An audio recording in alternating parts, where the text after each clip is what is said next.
이번에 이제 장관들 인사청문회에 이제 국회의원 현직 부분도 계셨는데 아마 문제가 없는 것은 아닙니다. 우선은 심각한 것은 임기 10달짜리 후보를 임명한 게 굉장히 잘못된 것이다. 그 점이 있고 위장 전입 등등이 있는데 일단은 의원들이 뭐 봐줬다기보다는 일단 국민들이 검증을 한 거 아니겠습니까? 선출직 뭐 그런 점이 좀 다소 다른 공직자 출신들하고 좀 다른 점은 이미 선출직은 국민들이 검증을 한 분들이기 때문에 낙마가 힘적으로 쉽지는 않고 그럼에도 불구하고 이번에 10달짜리 장관 임명한 건 심각한 문제가 있다는 점을 지적했습니다. 네, 30% 선이 저희들한테는 굉장히 마의 벽이었는데요. 30%를 돌파하지 않았습니까? 오늘 또 30% 넘은 일부 여론조사가 나왔습니다. 그것은 뭐 다른 것보다도 야당이 좀 변화된 모습을 보이자. 특히 제가 이제 원내대표가 돼서 저 능력보다도 우리 야당 동료 선배 의원들이 저를 적극 믿고 따라줬는데 그것은 이 과거의 진영 논리에서 좀 벗어나자. 세상이 좀 바뀌지 않았나. 그러니까 10년 전, 20년 전에 비해서 이제 여야가 서로 치고받고 싸우는 건 국민들한테 그렇게 어필하지 못하고 또 여당이든 야당이든 일방이 타방을 KO시킬 수 없습니다. 이제 그런 그 시대로 가고 있기 때문에 특히 야당이라고 하면 전매 특가가 늘 이제 투쟁 아니었습니까? 또 그럴 필요가 과거에 있었는데 저는 투쟁의 방법을 달리하자 논리적으로 대화하고 또 타협하더라도 우리가 그 비겁한 게 아니다. 충분히 우리도 국민들한테 이 공감을 얻을 수 있는 협상을 할 수 있다. 논리적으로 또 국민들에게 잘 설명하는 이런 노력을 우리 당이 조금씩 연말 연초에 뭐 예산안이랄지 세월호법이랄지 또 이 총리 뭐 청문회 과정 등등을 통해서 그런 것들이 좀 국민에게 조금씩 야당도 이 안정감을 좀 주는 것이 아닌가 저는 그렇게 보고 있습니다. 정치가 이제 두 가지 측면인데 투쟁적인 측면이 있고 또 대화, 소통, 협상 두 가지 측면인데 과거에는 이제 투쟁 측면이 강했습니다. 또 그럴 필요가 있었다고 생각해요.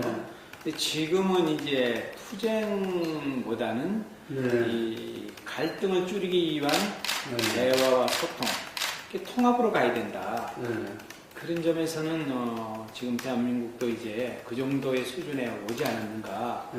저도 협상을 뭐 매일 뭐 협상을 하다시피 하는데 이제는 협상 자체가 뭐 상대를 썩이거나 상대를 뭐 일방적으로 하는 협상은 있을 수가 없습니다. 그렇지 않습니까? 거의 대등한 관계에서 협상하는 경우가 많기 때문에 앞으로는 그런 쪽으로 나갈 수밖에 없을 것이다. 저는 그렇게 보고 있습니다. 제가 구원 투수로 이제 이어받았는데 물론 저희 정치 소신이기도 하고 또 철학이기도 합니다. 저는 갈등을 줄이는 게 정치의 본연의 목표다. 근데 왕왕 정치가 오히려 갈등을 부추기고 갈등을 또 조장하는 경우가 있었던 것 같아요. 진영 논리에 의해서. 근데 제가 믿는 정치의 본령은 갈등을 줄이는 게 정치인의 몫이다. 큰 갈등을 가져와서 줄이고 뭐 그런 노력을 했는데 무엇보다도 우리 동료 의원들이 많이 믿고 따라 노력했다. 그리고 이완구 총리 저하고 뭐 불과 5, 6개월이지만 뭐 애정이 많죠. 그러나 기본적으로 서로 소통했다고 봅니다. 저는 이완구 총리에 대한 뭐 여러 가지 평가가 있을 수 있지만 저는 뭐 협상의 파트너로서는 상당히 좋은 분이다. 그리고 뭐 솔직하게 둘이 저런 게 협상 당사자 두 명의 신뢰가 있어야 되잖아요. 신뢰. 어떤 경우라도 두 사람만큼은 신뢰를 하자. 또 썩이지 말자.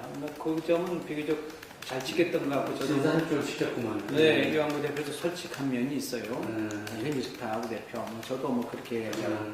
그래서 일방을 KO시키는 게 아니라 서로 상생하는, 윈윈하는. 사실 그것 때문에 뭐 일부 또 뭐 인간적이다는 평가도 받는 반면에 또 야 뭐 야당 대표가 무슨 짓이냐 그래 저는 개인적으로 그것은 공적인 자리는 아니었습니다. 저를 이제 찾아왔던 거고 그렇죠. 청문회 과정에서 상당히 모질게 했어요. 그렇죠. 솔직히 이야기하면 저도 참 뭐 전혀 봐주지 않았습니다. 그건 공적인 자리이기 때문에. 그런데 저 방에 와서 뭐 이제 이 방에서 수없이 만났는데 그래서 제가 이제 인간적으로 참 내가 미안하다.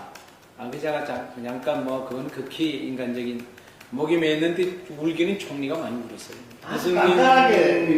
유승민 대표 소신도 있고 까칠하다. 까칠하다. 저하고는 뭐 17대 때 이제 원래 이제 같은 친구 우리가 76학번들 이 계를 한 적이 있는데 17대 때 그때부터 이제 같은 친구로 이렇게 지냈지만 같이 일할 기회가 없었어요. 그런데 뭐 유승민 대표 굉장히 솔직한 분 아닙니까? 그분도 그리고 소신은 강하지만 그렇다고 상대를 무시하거나 뭐 그런 분은 아니기 때문에 제가 이제 한 달 남짓 이렇게 상대했습니다만은 2월 국회를 또 같이 보냈는데 역시 제가 운이 참 좋다. 이완구 대표에서 이어서 유승민 대표도 굉장히 아주 솔직하고 협상 파트너로서는 나무랄 데 없는 훌륭한 분이다. 그렇게 평가합니다.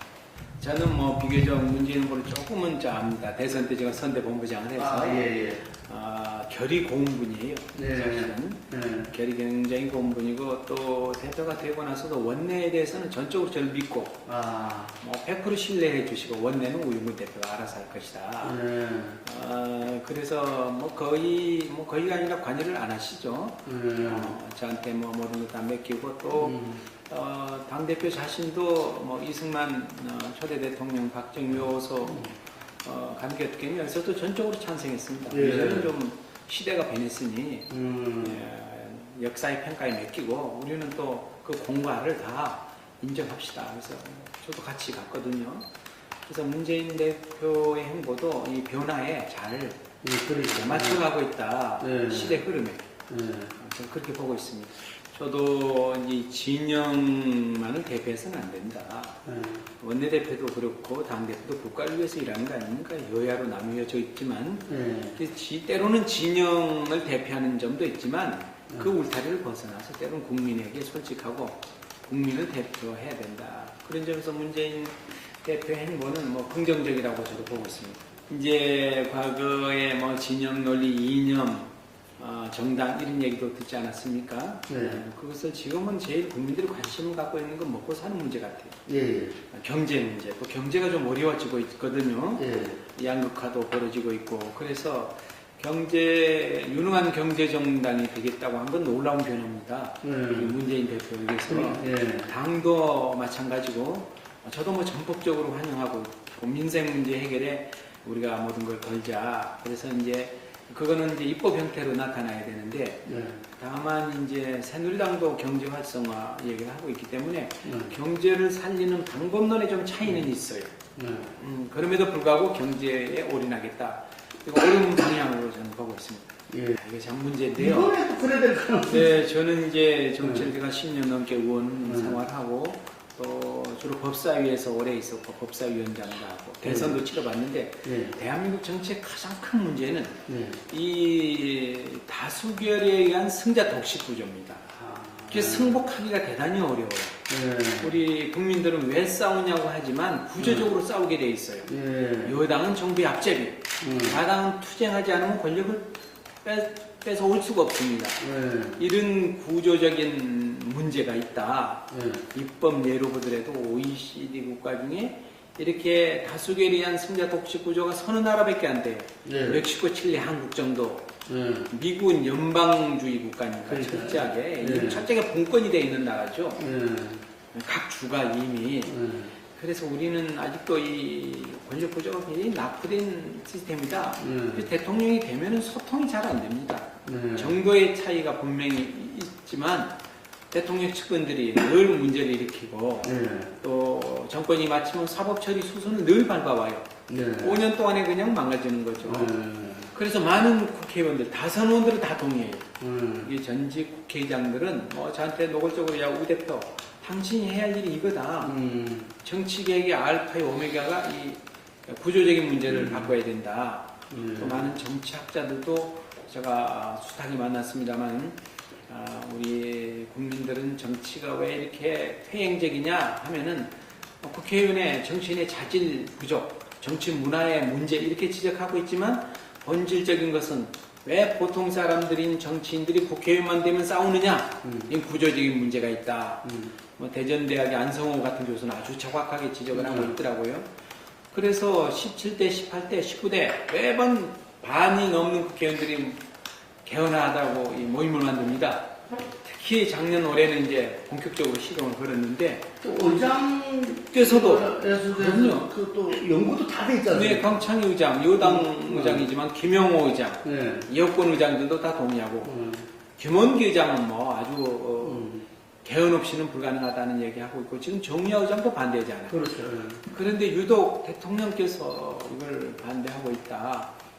그분도 지난번 대통령 선거 나왔을 땐 개헌이 필요하다. 그 내용은 뭐 좀 다를 수 있습니다만은 그래서 이걸 대통령만 되면 못하게 하다가 또 임기 중반에 가면 하자. 그때는 다른 후보 때문에 못하고 있어서 오늘 또 유승민 대표한테 지난주에도 만나서 개헌 빨리 하자 그랬더니 필요성은 공감해요. 논의를 다음에 하자. 이거는 말이 안 되는 겁니다. 논의를 당장 해야 됩니다.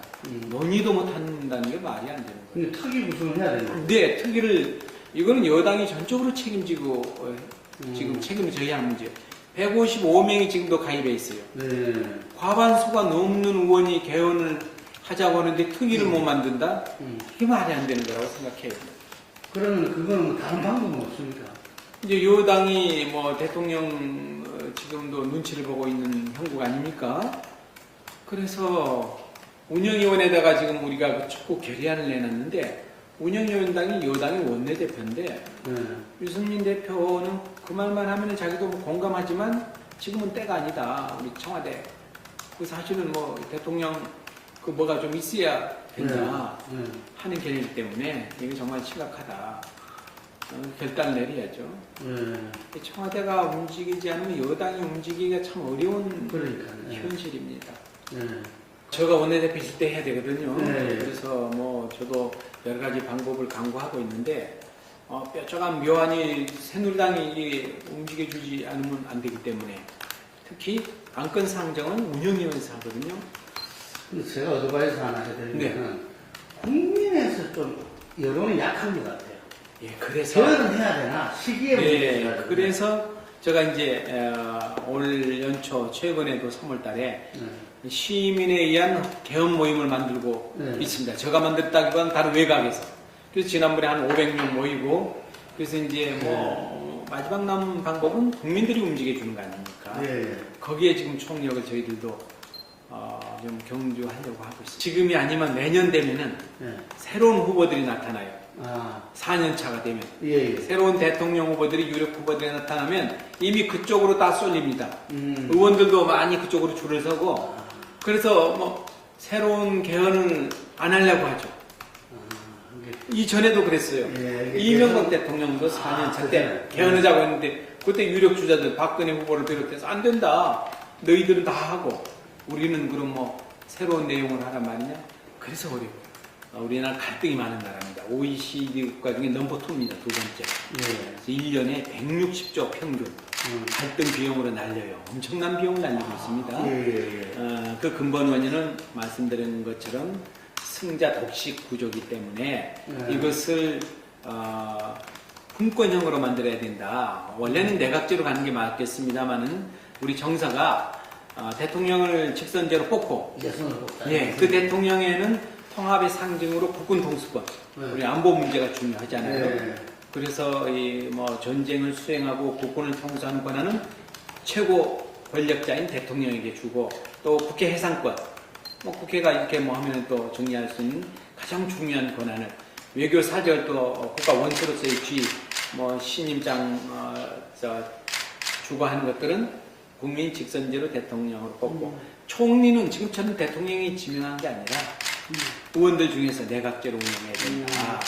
그래서 책임 총리제를 완벽하게 구현해야 된다. 그제 대통령이 시킨 대로 하는 이 의전형 얼굴 마담이 아니라 국회에서 뽑아서 연정이 가능한 형태로 가야 된다. 그게 독일이나 오스트리아 모델입니다. 독일, 오스트리아가 갈등이 많은 나라였거든요. 그런데 거기도 대통령이 있습니다. 독일은 간선제, 오스트리아는 직선제. 그러나 국가 원수로서의 최고 지위를 갖고 있지만 직접 이 구체적인 행정에는 관여하지 않고 총리는 국회에서 뽑아요. 다수당의 책임자가 되게 총리가 되고 연정합니다. 우리도 이제 그런 형태로 가야 될 것이다. 국민연금에도 공적연금제도에 다 영향을 미치는 거 아닙니까? 그래서 저는 이제 사회적 대타협이 필요하다. 요구를 해서 그 기구가 만들어져서 지금 20번 정도 회의를 하고 있습니다. 굉장히 많이 하고 있는데 이것은 일방적으로 밀어붙이기에는 어려워요. 이게 다른 나라들도 연금 개혁은 수년이 걸립니다. 사실은 우리는 너무 이제 급하게 물론 그 전부터 이런 법안도 빨리빨리 하려서 문제 있는 거 아닙니까? 네, 우리는 특히 이제 여당이 그 대통령 말 한마디에 150 몇 명이 그냥 그 다음날 법안 내버리는 나라. 그냥 문제죠. 외국은 다 연금제도 몇 년 걸립니다. 그러니까, 이해관계인들이 많기 때문에 우리처럼 밀어붙이는 나라가 거의 없는데 여튼간에 여야가 이제 합의를 해서 그나마 사회적 대타협 기구가 20번 정도 지금 2달 동안 회의를 했어요. 그래서 이것도 대타협을 전제로 해서 연금 개혁의 필요성 다 공감합니다. 심지어 지난주에 공무원 노조도 여야랑 같이 연금 그 굉장히 큰 합의입니다. 필요하다까지 갔어요. 필요하다. 예. 그 전에 뭐 강관 그룹이 있었어요. 뭐 정교조라든지 그런 그룹 아직도 안 된다고 하지만 상당 광범위하게 공무원 노조에서 필요하다 이렇게 합의한 것만 해도 큰 진전이다. 강론에 들어가서 그럼 뭐 소득 대체율을 뭐 몇 %로 할 것인가, 뭐 상한선 둘 것인가 하는 것들은 좀 시간이 필요하다고 봅니다. 그런데 여당은 이제 5월 2일까지 꼭 해달라. 아니 이게 무슨 물론 합의 사항은 그리 돼 있습니다. 노력해서 하자, 처리하자. 그러나 합의가 안 되면 어떻겠어요, 그게. 그래서 마지막 순간까지 최선을 다해서 합의가 되도록 노력할 생각입니다. 유명난법 이제 그동안에 시간을 많이 끌었습니다, 사실은. 몇 년간 끌었다가 여야 합의가 됐는데, 대법관 출신인 김영란 권익위원회 위원장 했던 분도 과잉금지는 아니다, 위헌은 아니다, 이런 의견을 했는데, 일단 법이 통과되면 법적 안정성 때문에 우선은 좀 지켜봐야 되겠다, 야당 입장은. 곧바로 헌법재판소 결정도 안 났는데, 또 그게 위헌이 될지, 안 될지, 누구도 장담은 못하는 상황 아닙니까? 이래저래 이론의 여지는 많이 있다고 봐요. 그럼에도 불구하고 법이 한번 통과됐으면 그 법 시행을 보고 좀 더 진중하게 보고 문제가 생기면 또 보완하자 하는 입장입니다, 야당. 비판이 이제 민간 영역까지 확대가 과연 필요했느냐? 김영란 전 대표가 단계적으로 가려고 했다 그러는데. 네, 계속 넓히려고 했다고 하더라고요. 그래서 우리가 이제 워낙 우리 문화가 정신 문화가 많잖아요. 그게 좋은 점이기도 하겠지만 또 그게 국가 경쟁력을 약화시키니까 그런 측면에서 넓게 보면은 이해를 좀 구할 수밖에 없다. 과연 민간 영역까지 곧바로 하는 게 입법 정책으로 옳았느냐? 이론의 여지가 있습니다. 그러나 일단은 여야가 합의해서 하는 거라서 좀 지켜봅시다. 아이디어 제안을 했는데요. 그래서 왜냐하면 저도 법률가인데 사실은 여러 가지 논란이 있었습니다만은 그 직계혈종 또 인천 사천 이런 범위만 하면 1000만이 넘더라고요. 그래서 이건 도저히 감시할 수도 없다. 그건 정말 이게 필요성도 없게 되는 거네. 그래서 최소화하자. 최소한 배우자는 어차피 무촌 아닙니까, 촌수도. 그리고 되게 로비를 배우자한테 통해서 할 수도 있고. 그런데 자식 또는 형제까지 사촌까지 가는 건 그래서 이제 대폭 줄였습니다. 그러면 5분의 1 정도밖에 안 된다고 해요. 그대로 하면 민법의 친족 개념으로 하면 1500만 정도 된다면 이거 300만 이하로 줄으니까 대폭 줄인 거죠. 이 재보궐선거가 우리한테는 굉장히 구조적으로 우선 어려운 상황입니다. 우선은 야권이 분열돼 있지 않습니까? 여당이 훨씬 유리한 형국이다. 이것은 뭐 저희들이 그렇게 만든 것도 아니고 상황이 그렇게 전개돼 버렸습니다. 그렇습니다. 예.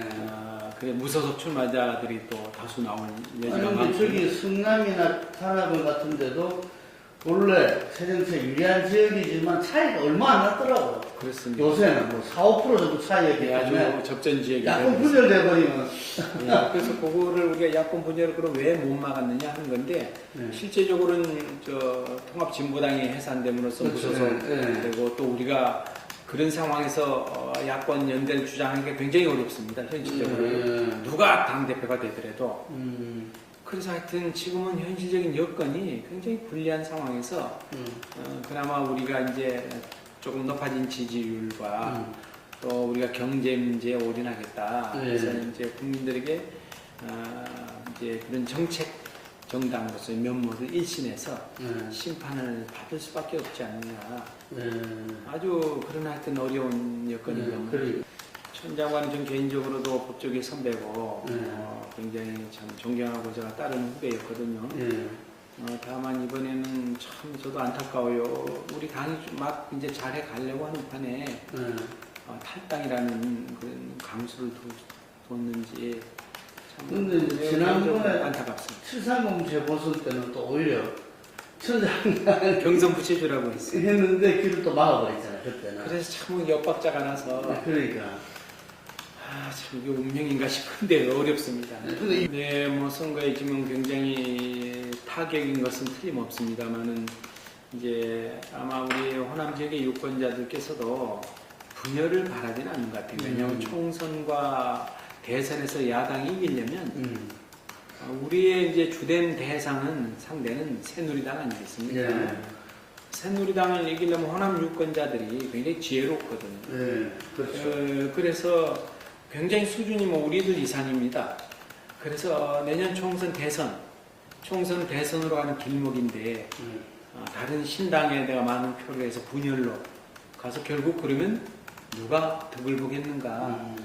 그런 점에서 또 우리 당의 유력한 대권 후보들이 지금 엄전하고 있는 거 아닙니까? 뭐 어떻게 될지는 모르겠습니다만 현재 상태로는 여론조사 1, 2등도 다 우리 당 유력한 후보들이 있는 상황에서 모르겠습니다. 신당에 얼마나 유력한 주자가 있어서 국민의 지지를 받을지는 뭐 저도 미지수입니다만은 현재 상황으로 본다면 호남 유권자들이 분열에 손을 들어주지는 않을 것 같다.